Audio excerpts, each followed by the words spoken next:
બનાસકાંઠામાં પ્રિન્સિપલ હાજર ન રહેતા હોવાનો પણ આરોપ છે। જાડા માધ્યમિક સ્કૂલના પ્રિન્સિપલ સામે આરોપ છે। 1 વર્ષથી શાળામાં હાજર ન રહેતા હોવાનો પણ આરોપ લગાવવામાં આવ્યો।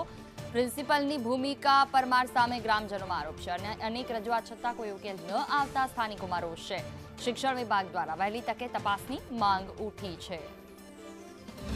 અને શાળામાં સ્ટાફની ઘટ છે, બાળકોને ભણવા માટેની તકલીફ બહુ પડે છે અને અમારા ગામમાં આચાર્ય તરીકે બેનની નિમણૂક કરેલી છે।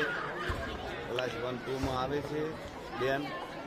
1 વર્ષ ગઈ સાલ 15મી ઓગસ્ટને દિવસે પ્રોગ્રામમાં હાજર હતા, એના પછી ફરી અમે બેનને જોયા નથી।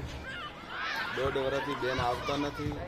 તો બેનને ગાંધીનગર કામગીરી હોય કે અથવા ગમે ત્યાં કામગીરી કરતા હોય, અમને વાંધો નથી। તો અમને નવો શિક્ષક